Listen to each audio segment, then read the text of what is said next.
तकरीबन 15 लोगों को हमारे एकेडमी स्टाफ कॉलेज से निकाला गया है और उसमें सबसे पहला पॉइंट ये है कि जब एक्सटेंशन 2025 मार्च तक था उनका, तो ऐसा क्या आनन फानन में हो गया जो एकदम निकालने की बारी आ गई। कम से कम 2025 तक जब एक्सटेंशन था तो उनको 2025 तक उन लोगों को चलाना चाहिए था। दूसरी चीज़, आप पे अवेलेबल फ़ंड देखिए आप पे कितना है, तकरीबन 85 लाख रुपए अकाउंट में है। तो क्या आप 15-16 लाख रुपए अपने एम्प्लॉइयों पर खर्च नहीं कर सकते मार्च तक? तो ये मेरा सवाल है। 15 लोगों की रोज़ी रोटी का सवाल है। वो लोग सड़क पे आ गए, 72 घंटे का अल्टीमेटम दे दिया उन लोगों ने। 72 घंटे बाद वो लोग स्ट्राइक पे या धरने पे जाएंगे, फिर अगले 48 घंटे बाद वो हंगर स्ट्राइक पे चले जाएंगे अपनी फैमिली के साथ। अभी हमारी प्रॉक्टर साहब से बात हुई है, वाइस चांसलर मैडम को हमने मेमोरेंडम दिया है।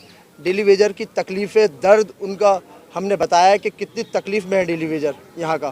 पिछले 7 साल से कोई भी एक पैसा नहीं बढ़ा है और हमसे वादे पे वादा किया जा रहा है कि बढ़ जाएंगे, इस महीने बढ़ जाएगी सैलरी आपकी, इस महीने बढ़ जाएगी, और आज तक 1 रुपया नहीं बढ़ा है। 5 डिमांडें हैं हमारी।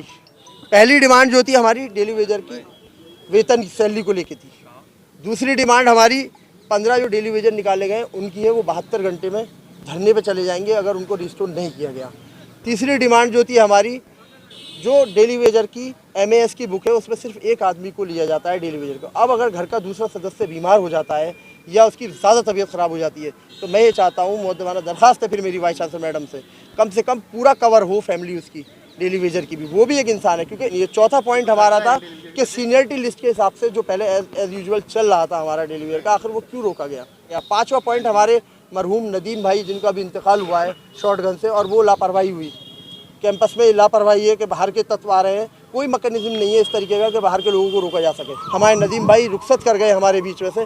मैं चाहूँगा मैडम से कि उनके फैमिली के किसी भी एक मेंबर को जल्द से जल्द कंपनसेट ग्राउंड पर नौकरी दी जाए, उनका घर और चूल्हा चल सके इस तरह से। बिल्कुल AMU की सुरक्षा की वजह से जान गई है। अगर AMU में बाहरी तत्व नहीं आएंगे तो ये कैसे हो जाता है, कि कैसे पॉसिबल है। अगर बाहर के लोग आ रहे हैं विदाउट प्लेट बाइक की, वो अंदर आया है इंसान और उसने गन शॉट पे हमारे नदीम भाई को ख़त्म कर दिया, तो मैं ये पूछना चाहता हूँ कैसे एंट्री हो गई विदाउट बाइक की, जिस पे नेम प्लेट भी नहीं थी। तो ये सिक्योरिटी का इशू है।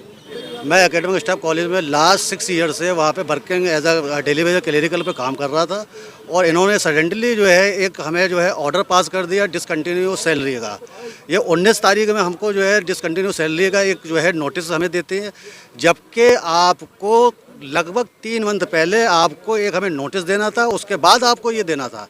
दूसरी चीज़ मैं आप सेकंड चीज़ आपसे मैं ये कहना चाहता हूँ, जो खुद वहाँ पे एक डायरेक्टर इलीगल हैं, जो इलीगल डायरेक्टर हैं वहाँ पे, वो किस तरीके से आप किसी को जो कंटिन्यू डिसकंटिन्यू मतलब कर सकते हैं।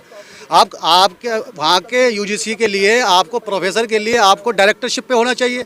आप खुद जो है इलीगल वहाँ पे बैठी हुई हैं, आप दूसरे के लिए कैसे आप जो है ऑर्डर पास कर सकती हैं।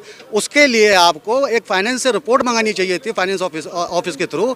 आपने डायरेक्ट जो है वाइस चांसलर मैम को लिखा, और ये हमको उन्होंने रिसीव कराया था ऑर्डर 19 जून को, और उसमें आपका लिखा था आपकी जो है 30 जुलाई तक आपकी 30 जून तक आप जो है कंटिन्यू रहेंगे। 30 जून के बाद आपको सैलरी से डिसकंटिन्यू कर दिया जाएगा।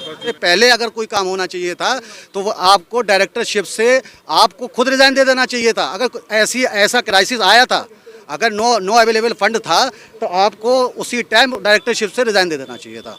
बस ये कहना चाहूँगा आपके माध्यम से, और हमारी जल्द से जल्द सुनवाई हो। अगर ऐसा नहीं होता है तो हम हंगर स्ट्राइक पे भी जाएंगे विद फैमिली।